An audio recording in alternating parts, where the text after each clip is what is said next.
أعوذ بالله السميع العليم من الشيطان الرجيم. بسم الله الرحمن الرحيم. السلام عليكم ورحمة الله وبركاته. الحمد لله الذي نحمده ونستعينه ونستغفره ونعوذ بالله من شرور أنفسنا ومن سيئات أعمالنا. من يهده الله فلا مضل له ومن يضلل فلا هادي له.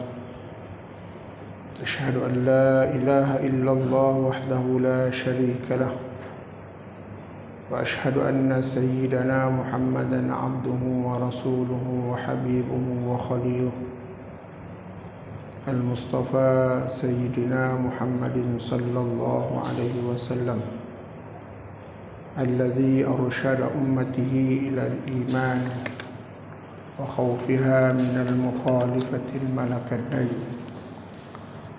الصلاة والسلام على أشرف الأنبياء والمرسلين وعلى آله وصحبه الطيبين الطاهرين ومن دعا بدعوته واستنى بسنته ومن تبعهم بإحسان إلى يوم الدين.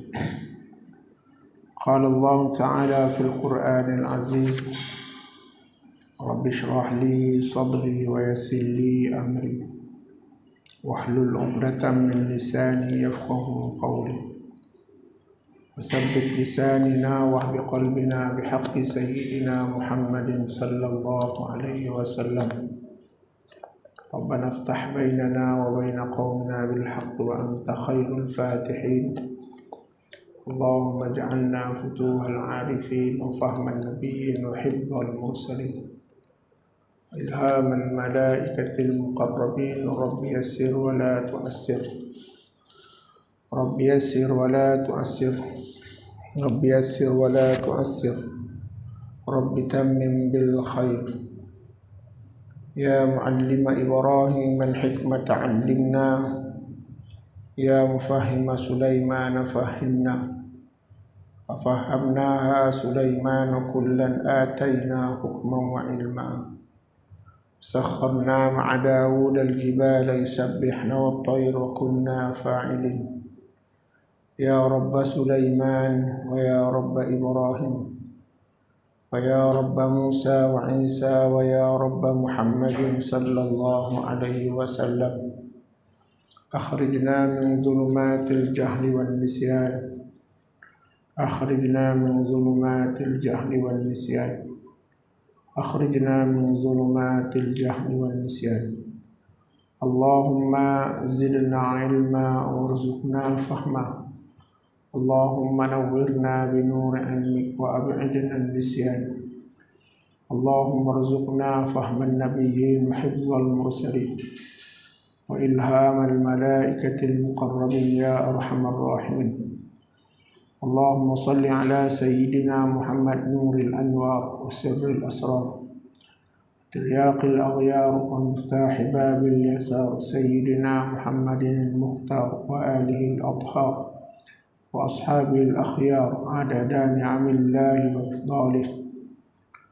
اللهم صل وسلم على سيدنا محمد الفاتح لما أغلق والخاتم لما سبق والناصر الحق بالحق والهادي إلى صراط مستقيم وعلى آله وصحبه حق قدره ومقداره العظيم. اللهم لا تجعل سهلا إلا ما جعلته سهلا، وأنت تجعل حزنا إذا ما شئت سهلا. والذي أرسل رسوله بالهدى ودين الحق ليظهره على الدين كله ولو كره المشركون. أما بعد. Alhamdulillah, syukur kita pada Allah Subhanahu wa Ta'ala.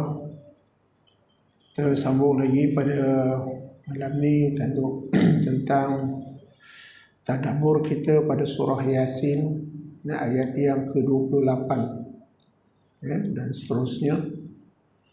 Kita telah membicarakan pada tajuk ataupun pada surah Yasin ini bermula daripada kisah bagaimana ashabul qaryah, satu tempat di kawasan dengan Turki, mana sempadan antara Turki dengan Greek, mana Allah Subhanahu wa taala telah memberikan perumpamaan, mana Allah Subhanahu wa taala telah mengkisahkan kepada Nabi sallallahu alaihi wasallam kan perumpamaan bagaimana ashabul qaryah, mana satu kawasan dekat kawasan itu disebutkan dalam Al-Quran ini, iaitu ashabul qaryah dipanggil, ashabul qaryah. Tapi menurut kepada pendapat ulama bahawa tempat itu adalah di kawasan-kawasan kawasan Turki, Turki. Sekarang ni Turki lah. Dulu dipanggil Turk. Jadi Allah Subhanahu wa taala telah memerintahkan kepada dua orang rasul ataupun dua orang nabi, diutuskan kepada mereka, iaitu pada zaman Nabi Isa alaihissalam, utusan daripada Nabi Isa alaihissalam. Kemudian apabila mereka sampai dekat sana, maka berlakulah dakwah antara kaum-kaum ataupun ashabul qaryah ni, yang mereka ada raja, dan raja mereka itu adalah raja yang menyembah kepada berhala, raja yang menyembah kepada berhala. Jadi bila raja dia menyembah kepada berhala, maka mana dia punya rakyat pun kebanyakan mereka adalah penyembah-penyembah berhala. Jadi apabila mana datang dua orang utusan daripada Nabi Isa alaihissalam, mana untuk berdakwah di sana, mengajak manusia balik kepada jalan Allah Subhanahu wa taala, maka mereka telah menolak akan utusan ni, mana akan utusan Allah Subhanahu wa taala ini, ataupun utusan Nabi Isa alaihissalam, sehinggalah mereka tertangkap. Dua orang utusan Nabi Isa ini ditangkap dan diseksa oleh sang raja. Dan pada ketika itu Allah Subhanahu wa taala telah mengutuskan lagi seorang, fa'azzazna bisalis, mana kami utuskan kepadanya seorang lagi, faqalu, maka dalam ayat ini mereka telah menjalankan risalah dakwah untuk mengajak mereka semua ataupun puak ashabul qaryah ini kembali kepada Allah Subhanahu wa taala.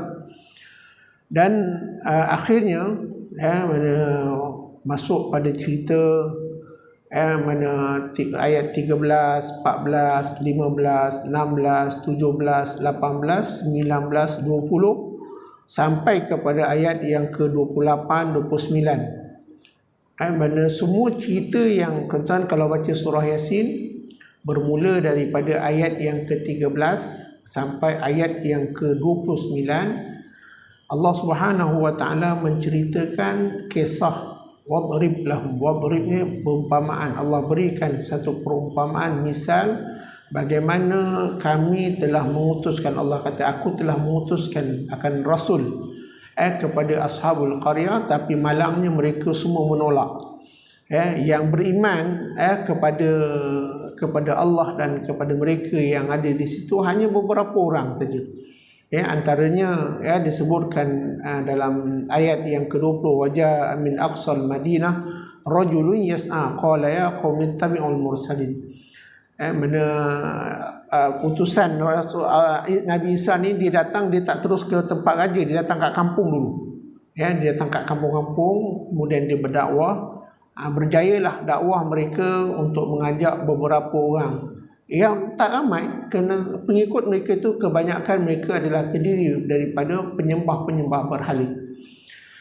Jadi ada kisahnya bila seorang tua, mana satu qaryah tu, satu kampung orang tua tu, Bila mana dia orang kampung ni dia sakit, anak dia sakit, kemudian dia boleh ubatkan kepada sakit sopak dan juga buta, maka orang tua ni yang wajah amin aqsa wajah amin aqsal Madinah ni rajulun yas'a, rajulun ni seseorang tua. Allah sebutkan rajulun yas'a yang datang daripada aqsal Madinah. Aqsa ni mana dia dekat kampung lah, penjuru kampung. Mana aqsal Madinah ni maksudnya penjuru kampung, mana dia duduk dekat ujung-ujung lah. Dia datang, yang dia dah beriman kepada utusan Nabi Isa AS, beriman kepada Allah dan juga beriman kepada Nabi Isa dan utusan daripada Nabi Isa ni. Kemudian dia pun sama-sama jugalah mana nak ingatkan kepada orang kampung, supaya orang bandar datang dekat tempat raja, ittabi'ul mursalin, ikutlah kamu aku dah nampak dah apa yang mereka bawa itu adalah benar. Ini mana pengakuan daripada ada orang-orang yang telah ada di kalangan mereka yang telah memasuki agama yang dibawa oleh Nabi Isa AS. Jadi bila kita sebut tentang agama yang dibawa oleh Nabi Isa AS tu agama apa? Iaitu agama Kristian. Agama Kristian. Kristian tu maknanya adalah asas kepada ataupun agama Nasara. Agama Nasara. Kalau agama Yahudi itu mana adalah agama Yahudi, mana dia memang dalam dia kata dalam dunia ni agama-agama samawi. Agama-agama samawi ni agama langit. Iaitu agama Islam, kemudian agama Nasara, Majusa dengan mana Yahudi. Ini 4 agama. Dan satu lagi ialah agama millah. Agama millah yang dibawa oleh Nabi Ibrahim AS. Jadi ada 5 agama samawi. Yang mana agama tersebut adalah datang daripada Allah Subhanahu Wa Taala. Yang datang daripada Allah Subhanahu Wa Taala.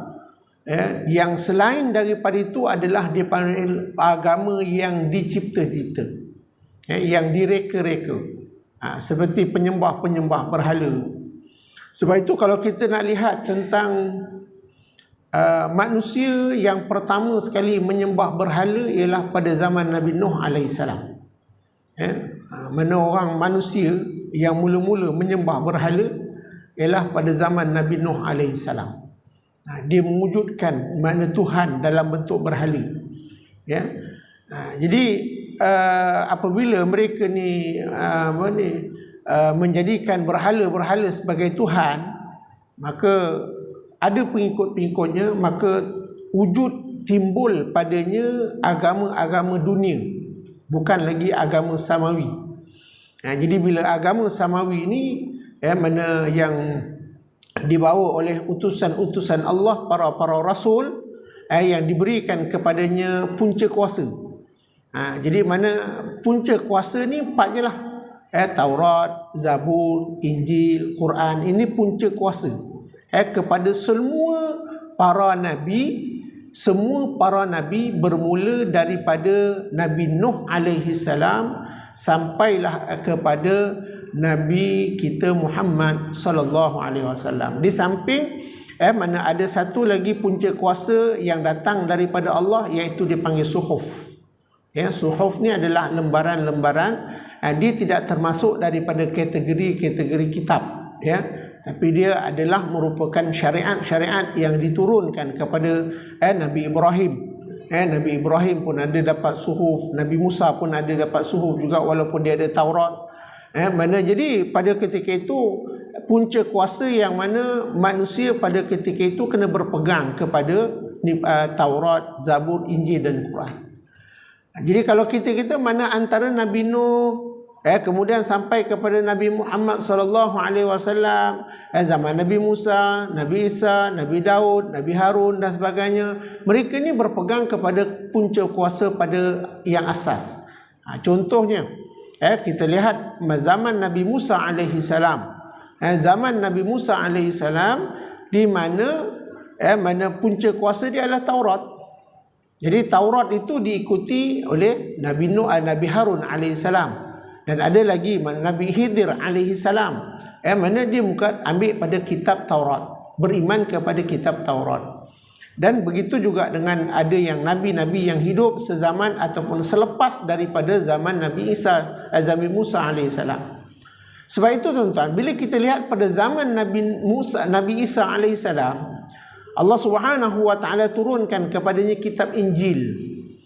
Ya, jadi pertembungan antara kitab Injil dengan kitab Taurat, antara puak-puak Nabi Isa alaihi salam ataupun kaum Nabi Isa dengan kaum-kaum yang beriman kepada Nabi Musa ataupun ahli-ahli kitab daripada kalangan Taurat pada zaman Nabi Musa, yang turun Taurat tu pada Nabi Musa sampailah kepada orang yang sampai kepada zaman Nabi Isa. Jadi itu dia panggil perjanjian lama. Kalau kitab perjanjian lama tu adalah Taurat, perjanjian baru ialah Injil.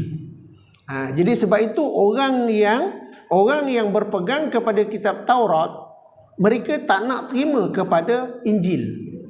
Sebab itu hari ini kita tengok orang-orang Yahudi, mereka menolak kepada orang-orang Kristian ataupun orang yang berpegang kepada ajaran Nasara, apatah lagi dengan Al-Quran.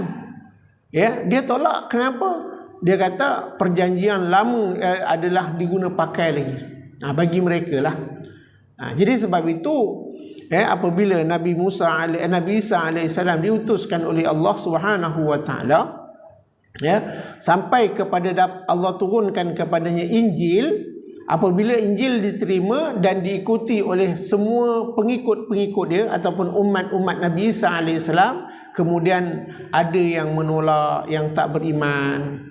Sebab itu kita lihat dalam sejarah bahawa antara pencatat ataupun pengikut-pengikut Nabi Isa alaihi salam, ada 12 orang yang setia. Ada 12 pengikut Nabi Isa yang setia, yang mereka ni ibarat macam sahabat Nabi SAW, rapat dengan Nabi Isa. Jadi ada di kalangan mereka ni, apabila mana Nabi Isa alaihi salam diangkat naik ke langit, apabila Nabi Isa naik ke langit, maka mereka ni dah mula ada pengaruh.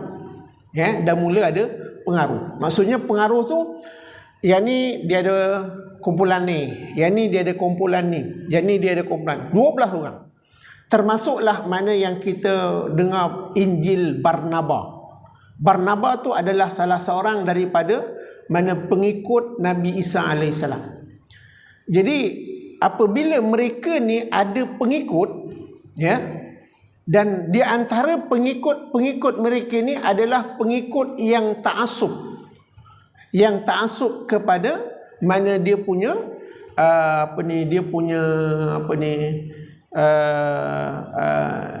yang anak murid kepada anak murid kepada Nabi Isa alaihissalam, maka ada di kalangan mereka yang telah menyelewengkan akan Injil yang turun. Ada di kalangan mereka telah merubah kepada Injil. Itu peristiwa kenapa Injil diubah.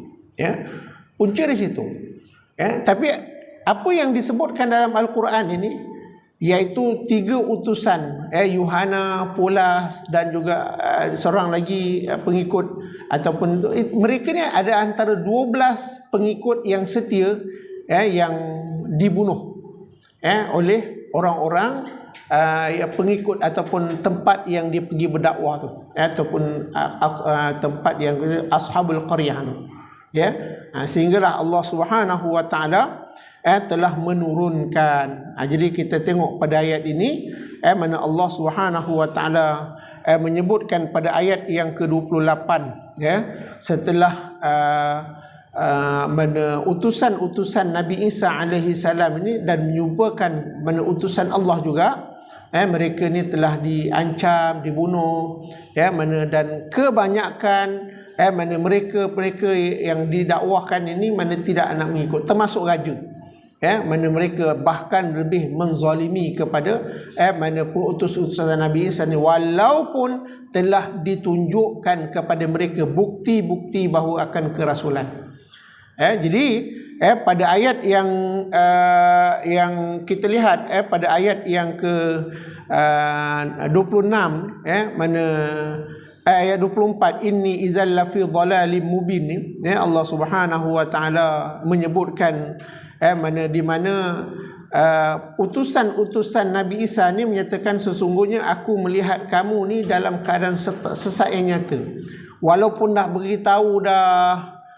Baik tu tuan-tuan, kalau kita tengok mana kalau kita kata nak sebut tentang kafir harbi dengan kafir zimmi, antara kafir harbi dengan kafir zimmi, mana kalau istilah kepada kafir harbi ni ialah orang-orang kafir yang dia memerangi kepada Islam. Mana orang-orang kafir yang memerangi kepada Islam dan tak nak tunduk walaupun diduduk di bawah penguasaan Islam, tapi dia nak ajak berperang dengan orang Islam. Itu dia kafir harbi. Sebab itu dalam fiqh dia katakan bahawa orang-orang yang kafir harbi ni mana adalah wajib diperangi. Bila kita perang kepada dia, bermakna kita dikira kalau mati syahid. Sebab dia kafir harbi. Dan apabila mereka ni mati duduk di bawah pemerintahan Islam, bermakna dia tidak berhak untuk tak ada hak dia untuk nak dipertahankan nyawa dia. Itu kalau ikut kepada undang-undang Islam, ikut kepada peraturan Islam. Kemudian yang keduanya dia panggil kafir zimmi. Kafir zimmi ni, zim ni mana ialah dia kata yang istilah kita ada dosa lah. Dia duduk di bawah pemerintahan Islam, kemudian dia tunduk di bawah pemerintahan Islam, kemudian dia membayar cukai. Mana bayar cukai? Bila dia bayar cukai, pada ketika itu dia berhak untuk mendapat belaan apabila dia dizalimi. Itu kafir zimmi. Namun mana dia berhak untuk mengikut agama yang dia ada, kerana Allah Subhanahu wa taala sendiri telah menyatakan kepada Nabi sallallahu alaihi wasallam ketika mana Futuhil Makkah, mana turun ayat al-kafirun, qul ya ayyuhal kafirun, katakanlah ya Muhammad tentang kepada orang-orang kafir, la a'budu ma ta'budun, aku tidak menyembah kepada apa yang kamu sembah. Jadi mana pada ketika itu mana Allah Subhanahu wa taala memberikan kebebasan kepada mereka. Kamu tak nak ikut, tak ada tu masalah. Kerana hidayah Allah kata aku yang bagi. Mana kalau sekiranya kamu nak tolak pada ajaran yang dibawa oleh Rasul aku Nabi Muhammad, mana tak ada masalah. Sebab itu lakum dinukum waliyadin, agama kamu punya agama. Tetapi kita kata dia kalau itu yang bila ambil pada hukum ayat lakum dinukum waliyadin itu timbulnya atan kafir harbi dengan kafir zimmi. Jadi mana kafir zimmi, kedua-duanya adalah kafir. Mana dia tak beriman kepada Allah, syirik dengan Allah. Cuma bezanya satu tu dia memerangi Islam, yang satu dia tidak memerangi Islam. Maksudnya dia berbaik-baik dengan Islam. Bahkan mana dia duduk dengan masyarakat Islam. Jadi mana sebab itu kata orang, apakah di Malaysia ni kafir yang ada ni kafir zimmi ke kafir harbi? Jadi boleh kita kategorikan kalau dia menentang kepada Islam dan membuatkan kepada ataupun dia dengan agama dia tapi dia kacau agama Islam, dia dianggap sebagai kafir harbi. Dan kalau sekiranya dia duduk di bawah pemerintahan Islam, walaupun kafir harbi itu dia bayar cukai sekalipun, tapi disebabkan sikap penentangan dia kepada negara Islam ataupun negeri yang diperintah oleh orang Islam, maka dia tetap juga dikira sebagai kafir harbi. Adapun kafir zimmi ni tadi, kalau dia berbaik-baik mana dengan Islam, bahkan ada kita tengok ada yang bantu sama-sama, jadi mana kita gerikan dia sebagai kafir zimmi. Mana sebab dia yang pertama dia tidak memusuhi pada Islam. Jadi kita tengok ada juga di kalangan orang-orang yang kafir di kalangan kita ni, utamanya kita orang India, orang Cina, mana orang yang yang bukan kepada agama yang seperti agama Kristian dan sebagainya, ada juga di kalangan mereka adalah orang-orang yang tidak memusuhi kepada Islam, maka mereka tetap juga dikira sebagai mana kafir zimmi, ya. Yang mana kalau mereka mati ataupun hak-hak harta mereka dizalimi, maka kerajaan yang berpaksikan kepada Islam itu wajib mempertahankan kepada, bahkan mana kalau mereka di kalangan mereka ada yang terbunuh ataupun kena bunuh, mana mereka boleh mendapat seperti undang-undang Islam, iaitu mana keluarga yang membunuh kena bayar diat ataupun kena bayar denda, ya, denda pada itu mana kita lihat. Jadi kita lihat bagaimana mana Allah Subhanahu Wa Taala nak menceritakan akhirnya apabila mereka ni telah diajak tapi mereka masih lagi bermusuh kepada utusan Allah Ta'ala, maka Allah turunkan ayat Quran, inni idzal lafi dhalalim mubin, sesungguhnya aku melihat kamu ni adalah dalam keadaan kesesatan yang nyata.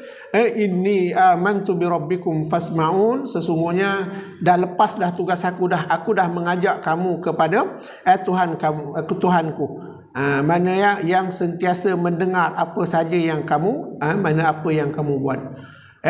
Maka itu adalah sebelum mereka ni dihukum, ya, mana ketiga utusan Nabi Isa ni dan juga utusan Allah, mereka ni ditangkap sebelum mana mereka nak dibunuh, maka ibaratnya dia beri peluang bercakap lah. Bila diberi peluang cakap, masa ketika itu semua orang mana penduduk-penduduk tu dengar, maka dia pun berkatalah, mana aku dah beritahu dah kepada kamu, aku dah ajak dah kamu kena beriman, tapi kamu tetap juga mana tak mahu menerima mana risalah Allah Subhanahu Wa Taala. Sebab tu dia kata, sesungguhnya aku melihat kamu adalah orang-orang yang dalam keadaan kesesatan yang nyata, sesat, dalalim mubin. Kemudian dan akhirnya qila dukhulil jannah qala ya qaumi ittabi'un, mana Allah Subhanahu Wa Taala telah menjanjikan kepada mereka ni ataupun 3 orang ni mana akan syurga, akan syurga, bima ghafara li rabbi wa ja'alani minal mukramin, dengan apa yang dan Allah telah mengampunkan kepada aku. Jadi ini antara khutbah yang disampaikan oleh mana 3 orang sahabat yang diutuskan oleh Isa, Nabi Isa AS, untuk dia beritahu kepada semua orang kat situlah. Jadi akhirnya mana Allah Subhanahu Wa Taala telah menunjukkan kepada mereka sebelum dihukum tempat syurga mereka. Seperti mana kita lihat bahawa mana kalau sebagai contoh mana diceritakan wallahu alam Hasan Al-Banna sebelum dihukum gantung. Sebelum dihukum gantung, mana Allah Subhanahu Wa Taala telah memperlihatkan dalam dia terlelap sedikit tu. Dalam keadaan dia terlelap sebelum digantung, mana Allah nampakkan tempat dia di dalam syurga Allah Subhanahu Wa Taala. Isteri-isteri bidadari dia yang telah menunggu di dalam syurga. Itu antara kisah mana kita lihat tentang mana itu kita kata zaman sekarang. Pada zaman dahulu kita tengok mana Allah Subhanahu Wa Taala memang bagi tahu, nampakkan kepada mereka bagaimana balasan-balasan yang telah mereka usulkan dengan dengan balasan syurga, dan juga keampunan dari sisi Allah Subhanahu Wa Taala. Baik. Seterusnya kita lihat pada ayat yang ke ayat yang ke-28 ini, sambungan sedikit lagi daripada cerita daripada ayat yang ke-13. Wa ma anzalna ala qaumihi min ba'dihi min jundin minas sama' wa ma kunna munzilin. Ini Allah Subhanahu Wa Taala nak jelaskan kepada mereka, dan tidaklah kami, yakni Allah turunkan ke atas kaumnya selepas matinya akan tentera daripada bangsa malaikat, dan tidak payah kami turunkan.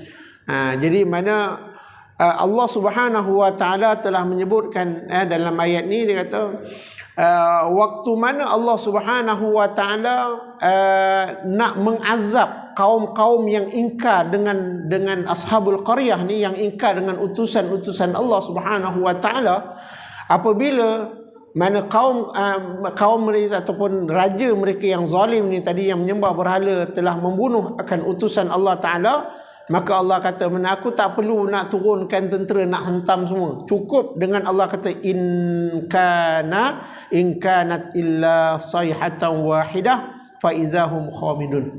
Allah turunkan satu seksaan, mana dengan hanya satu suara je. Mana dalam ayat Quran ada dua kali Allah sebut dalam surah Yasin ni, in kanat illa sayhatan wahidah. Mana in kana, dan adalah jika sekiranya mana kami seksa akan mereka ni, di mana Allah Subhanahu wa taala telah menurunkan satu suara. Menurut kepada pendapat ulama tafsir, disebutkan Al-Qurtubi, dia kata suara itu ialah ada daripada pekikan malaikat Israfil. Dia tak tiup mana, tak tiup apa dia punya trompet dia, tapi dia punya suara dia.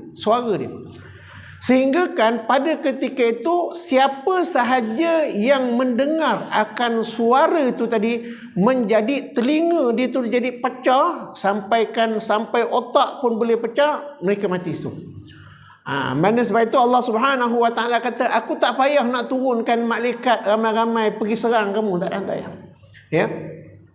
Tak seperti macam kita tengok pada zaman pada masa Allah memusnahkan para jin yang ingkar dengan Allah Subhanahu wa taala. Mana Allah turunkan malaikat, betul-betul seorang malaikat turun, mana hentam ni. Tapi bagi manusia macam ni, Allah Subhanahu wa taala kata, aku tak payah nak turunkan malaikat aku tak payah turunkan kepada jundim minas sama. Aku tak perlu nak turunkan kepadanya tentang mana tentera daripada langit. Cukup Allah kata, in kanat illa sayhatan wahidah. Satu suara je. Dengan sekali pekik, bukan 2-3 kali pekik. Satu suara yang mana suara tu dia berpanjangan, siapa yang dengar walaupun ditutup telinga dia, tetap akan sampai pada gegendang dia, dan akan menyebabkan pecah, sehingga kan mereka tu jadi macam orang mabuk. Dia jadi sebagai macam orang mabuk, dan akhirnya dia jatuh macam tu. Dan jatuh macam tu, pada ketika itu Allah Subhanahu wa taala jadikan mana penduduk ashabul qaryah ni, di mana Allah jadikan mereka itu seperti batu. Jadi mana kita tengok, kalau Allah turunkan tentera malaikat, lagilah hancur punah rana dia. Ini Allah Subhanahu wa taala turunkan dengan satu makhluk, dengan makhluk yang nama dia suara. Makhluk Allah nama dia suara. Adakah ia malaikat? Wallahu a'lam. Tapi mana pada macam kita lah, kalau Allah Subhanahu wa taala nak turunkan mana malaikat, disebabkan banyak di kalangan manusia hari ini yang ingkar kepada Allah Subhanahu wa taala, bila-bila Allah nak boleh turun. Tapi kalau Allah turunkan satu makhluk yang nama dia angin dia, kita lihat bagaimana dalam satu riwayat dia katakan, apabila angin ni datang mengadu dengan Allah Subhanahu wa taala, dia kata, ya Allah, boleh ke tidak aku nak hancurkan seluruh penduduk bumi ni? Maka kata Allah Taala, kenapa kau nak musnahkan mereka? Kerana kami melihat bahawa penduduk bumi ni banyak dah ingkar dengan perintahmu, ya Allah. Banyak yang telah melakukan perkara-perkara yang maksiat, banyak perkara syirik kepada kamu. Maka Allah kata, Allah tak benarkan. Tidak, aku tidak akan membenarkan kamu mana menghapuskan akan hamba-hamba aku. Diam sekejap. Jadi angin teruslah dia bawa, dengan angin sepoi ada dengan taufan yang sikit-sikit. Kemudian datang pula ombak air, ombak yang ganas, mengadu dengan Allah Subhanahu wa taala. Dia kata, ya Allah, boleh ke tidak mana aku musnahkan semua penduduk bumi? Kata Allah, kenapa kamu nak musnahkan? Sama juga jawapan seperti mana yang diperkatakan oleh angin. Maka pada ketika itu Allah kata, tak, aku tidak benarkan. Maka pada ketika mana salah seorang daripada hamba Allah Subhanahu wa taala, apabila dia datang kepada Allah tengah malam, bertaubat kepada Allah Subhanahu wa taala, maka pada ketika itu Allah gembira walaupun seorang di kalangan hamba dia datang mengadu dengan dia, menangis pada dia, minta dengan dia, cukup sukanya Allah Subhanahu wa taala. Sampai Allah kata, wahai malaikat aku, wahai angin, wahai laut, mana kamu tengok ni hamba aku datang. Kalau kamu musnahkan, tak ada orang yang akan di kalangan hamba-hamba aku atas bumi ni yang nak ikat kepada aku. Sebab itu aku tak bagi kamu untuk musnahkan mereka. Sebab itu tuan-tuan, bila kita tengok nanti bila akhir zaman, di mana bumi ni musnah sebab dua perkara ni. Apabila Allah nak musnahkan bumi ni dengan dua perkara, iaitu dengan angin dan juga dengan air. Habis tuan. Allah tak turunkan malaikat dia untuk nak tolak semua bumi ni juga, tak ada. Sehingga kan Allah Subhanahu wa taala menyatakan bahawa dalam mana izazul zilatil ardu zilzalaha wa akhrajatil ardu athqalaha. Allah Subhanahu wa taala menceritakan bagaimana gunung ganang itu akan pecah dan berterbangan seperti kapas-kapas yang berterbangan. Itu adalah kenapa? Sebab datang daripada air dan juga angin.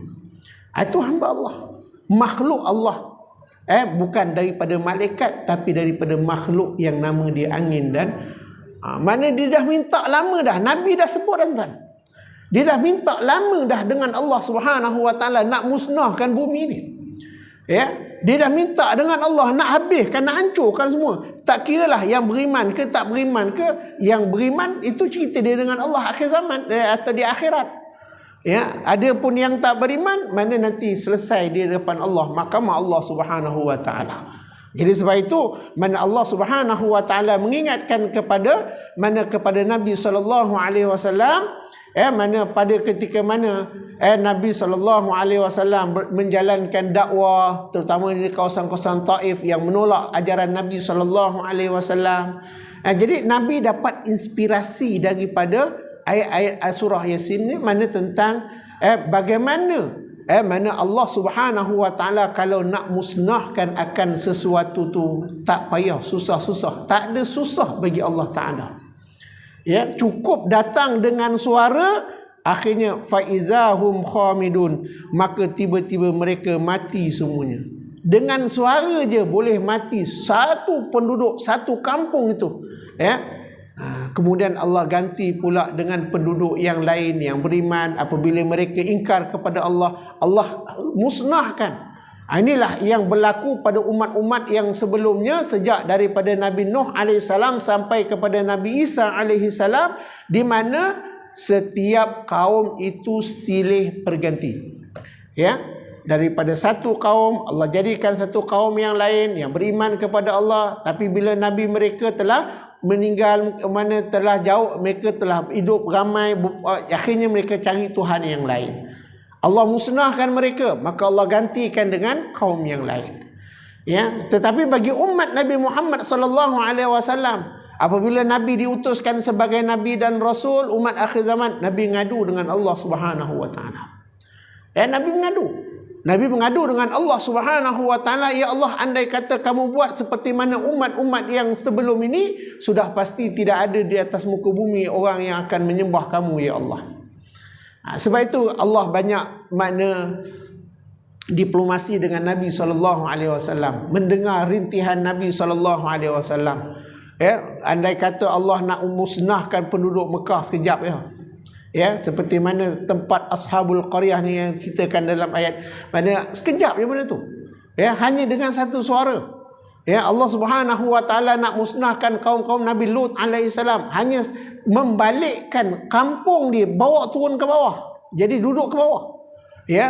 Ini mana Allah Subhanahu wa taala berikan pengajaran kepada mana Nabi sallallahu alaihi wasallam, sehinggalah Nabi sallallahu alaihi wasallam minta kepada Allah supaya, ya Allah, berikanlah hidayah kepada kaum-kaum aku ni, supaya mereka ni, kerana mereka ni adalah antara kaum-kaum yang tidak mengetahui, fa innahum qaumul la ya'lamun. Dan pada ketika itu Nabi pun kata, kalau sekiranya musnahlah kaum-kaum yang generasi pertama, sudah tentu tidak wujud lagi generasi yang kedua. Kita hidup ni tuan-tuan sebab ada generasi. Ya, bermula daripada datuk nenek moyang kita. Kalau tak ada datuk nenek moyang kita, mana nak hidup? Kalau kita tengok, kalau kata orang kahwin mana tak ada zuriat, mana dia akan berakhir di situ? Kerana tidak ada generasi jil yang datang selepas itu. Jadi Allah Subhanahu wa taala jadikan manusia itu seling berganti satu, kerana ada jil ataupun ada dia punya generasi-generasi. Jadi sebab itu Nabi minta supaya Allah mana lembutkan sedikit supaya jangan dimusnahkan semua umat Nabi Muhammad sallallahu alaihi wasallam. Ya.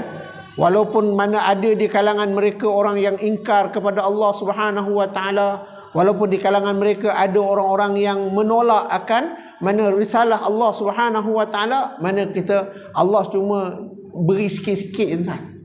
Ya, kita tengok tsunami ni pun Allah beri sikit ya. Tapi mana manusia dia tak ada pandang pada hikmah, dia kata ini fenomena alam.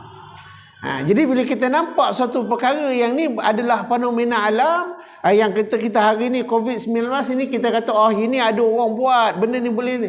Jadi kita nampak jadi tidak ada penyesalan di kalangan manusia. Ya, tidak ada penyesalan di kalangan orang-orang mukmin. Yang lalai terus lalai. Kalau masjid ditutup, bila dah buka balik langsung tak datang. Kenapa? Sebab tidak ada mana dia pandang pada hikmah apa yang Allah Subhanahu wa taala jadikan pada seluruh dunia.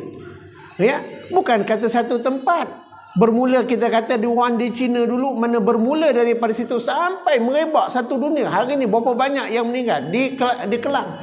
Mana satu hari, mana kawan saya kata dia bawa jenazah satu hari itu sampaikan 10 trip dia kena ambil jenazah nak bawa ke kubur. Bayangkan. Ya, itu kita kata tempat kita, belum lagi tempat yang lain di Thailand, di Indonesia, dia semua. Jadi kalau manusia yang pandang dia hanya sebagai satu, ini perbuatan manusia yang buat virus, yang nak ni nak tu. Jadi kita nampak situ, ya, orang yang ahli dunia dia akan terus pandang dunia lah. Ya. Jadi akhirnya mereka pun cipta macam-macam supaya nak lawan. Tapi kalau orang yang ingat akan Allah Subhanahu wa taala, ini adalah merupakan satu inzar daripada Allah Subhanahu wa taala, mungkin mereka akan ramai-ramai datang ke masjid, datang ramai-ramai ke rumah Allah Subhanahu wa taala, kan itu tempat yang selamat. Dan orang kata tak masjid pun tak selamat juga. Ya. Apa? Sebab pandangan kita mengatakan ahli-ahli dunia ni. Sebab yang datang masjid pun kadang-kadang banyak ahli dunia daripada ahli akhirat. Ya. Mana sebab itu tuan-tuan? Mana Allah Subhanahu wa taala mengingatkan kepada Nabi SAW. Allah ceritakan sebaik-baiknya cerita kepada Nabi SAW bagaimana kami musnahkan akan satu kaum itu. Cukup dengan satu suara, mana faizahum khamidun, mereka mati semua. Satu suara je semua mati. Ya. Kalau Allah Subhanahu wa taala nak jadikan manusia penduduk bumi hari ni berapa banyak di kalangan penduduk bumi yang hari ni mana ingkar kepada Allah sekejap tuan. Tak payah diturun malaikat, tak payah turun apa tuan. Ya, mana Allah jadikan taupan, Allah jadikan tsunami, cukup dah habis. Ya, berapa banyak yang mati, berapa banyak yang musnah. Ya. Tapi sebab itu mana kita bersyukur kerana kita ni jadikan umat Nabi Muhammad sallallahu alaihi wasallam. Ya, mana sayangnya Nabi sallallahu alaihi wasallam, mana Nabi nampak daripada dulu lagi. Nabi dah nampak perkara ni daripada dulu, mana daripada walaupun pada kita tak sezaman dengan zaman sahabat, dengan zaman Nabi, tapi Nabi dah nampak, Allah dah beritakan bagaimana keadaan umat Nabi akhir zaman. Sebab tu Nabi banyak doa kepada Allah. Minta Allah lembutkan supaya mana jangan diazab terus umat-umat dia ni. Walaupun ada di kalangan umat Nabi SAW mereka yang kafir, mereka yang ingkar, mereka yang syirik, mereka yang melakukan dosa, Nabi minta. Kalau Nabi tak minta, kalau Nabi nak selamatkan diri, cukup sampai zaman sahabat, zaman tabi'in, habis dah. Kita ni mungkin tak ada kat sini tuan. Ya. Kita mungkin tak ada kat sini. Ya, tapi sebab itu kita bersyukur. Mana kita ada di sini, Allah tambah lagi umur. Kita dah besok insya-Allah kita masuk pada tahun baru Hijrah 1443 Hijrah. Mana bermakna tuan-tuan, kalau siapa umur yang mana dah masuk 30 tahun, mana dia masuk 31 tahun. Yang masuk 60 tahun makna dia dah 62 tahun. Yang masuk mana dah 70 mana dia dah 72 tahun Islam dia. Tahun Islam. Mana umur kita semakin meningkat dan semakin dekat kita pada kematian. Jadi sebab itu Allah Subhanahu Wa Taala nak sejukkan ataupun nak mengingatkan kepada Nabi sallallahu alaihi wasallam. Mana Allah kata kepada Nabi sallallahu alaihi wasallam, ya Muhammad, kamu jangan kecewa. Kamu jangan kecewa dengan apa yang telah kamu buat. Kerana yang berikan hidayah itu adalah aku, Allah kata. Kerana aku telah berikan uji kepada rasul-rasul, kepada umat-umat dia, dan kebanyakan umat-umat mereka ada tolak kepada utusan-utusan aku, sehingga aku menurunkan kepada mereka akan azab-azab. Aku timpakan kepada mereka azab demi azab. Kerana disebabkan mereka menolak akan utusan-utusan Allah Subhanahu Wa Taala. Wallahu alam. Jadi insya-Allah nanti kita masuk lagi pada ayat ya hasratan 'alal 'ibad ma ya'tihim min rasul illa kanu bihi yastahzi'un. Wallahu alam. Jadi tuan-tuan, jadi insya-Allah mana besok kita ada program untuk menyambut awal Muharram, mana tahun 1443 Hijrah, mana tentang kita memperingati akan hijrah Nabi. Tapi ingat, mana Nabi hijrah bukan awal Muharram. Nabi hijrah dia bulan Rabiul Awal, Rabiul Akhir. Jadi mana kita itu penetapan yang dibuat oleh Sayyidina Umar untuk nak menentukan tentang tarikh kalender Islam 1 Muharram. Mana diambil, mana bukan sempena kepada hijrah Nabi SAW, kerana hijrah Nabi dia tidak berlaku pada bulan Muharram. Jadi apapun mana kita nak sambut sebagai 1 tahun, kerana kalender, kata Sayyidina Umar, agama-agama lain, bangsa-bangsa lain semuanya ada kalender. Hingga Arab Quraisy pun ada kalender dia. Jadi kita ni umat Islam, mana kalender kita? Jadi sebab itu Sayyidina Umar telah membuat satu perkiraan. Sebab itu kalau kita lihat di mana perkiraan kalender Islam ni, dia ada plus 12 dengan negatif 12. Maksudnya ada tempat yang dia cepat sehari, cepat sehari.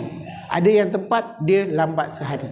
Dia kena tengok kat situ. Dia punya ada kiraan-kiraan dia mengikut kepada kiraan ahli falak. Jadi insya-Allah mana besok kita akan mula lebih kurang dalam jam 6 petang. 6 petang kita baca Yasin dulu. Kemudian kita baca Yasin, kemudian nanti kita akan baca doa akhir tahun lah. Kita buat mana zikir-zikir sikit yang untuk 1 Muharram ni. Kemudian nanti insya-Allah 10 Muharram, 10 Muharram kita akan susun.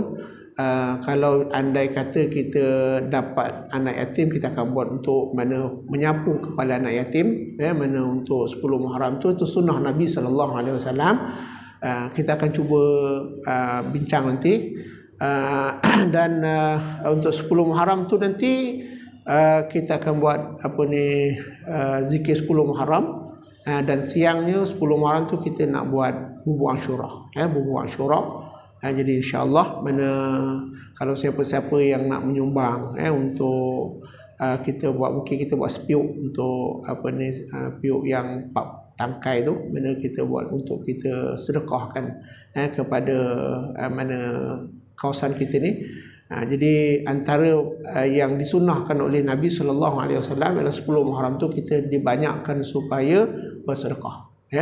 Jadi tuan-tuan, dengan sedikit daripada sumbangan itu adalah kita buat, campurkan sama-sama, kita sedekah dengan niat mana bubur yang kita buat itu bukan kerana 10 Muharram, tetapi sebab mana kita bersedekah kerana kita mengambil kepada sunnah Nabi sallallahu alaihi wasallam. Wallahu alam.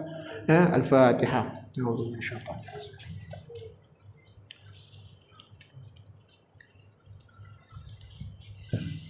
أعوذ بالله السميع العليم من الشيطان الرجيم بسم الله الرحمن الرحيم الحمد لله رب العالمين والصلاة والسلام اللهم ربنا انفعنا بما علمتنا رب علمنا الذي ينفعنا رب فقهنا وفقهنا وقراباتنا اللهم إنا نسألك رضاك والجنة ونعوذ بك من سخطك والنار اللهم إنك عفو كريم تحب العفو فاعف عنا ووالدينا وجميع المسلمين والمسلمات برحمتك يا أرحم الراحمين سبحانك اللهم وبحمدك Nashhadu an la ilaha illa anta astaghfiruka wa atubu ilaik. Wassallallahu ala sayyidina Muhammad. Alhamdulillah. Assalamualaikum warahmatullahi wabarakatuh.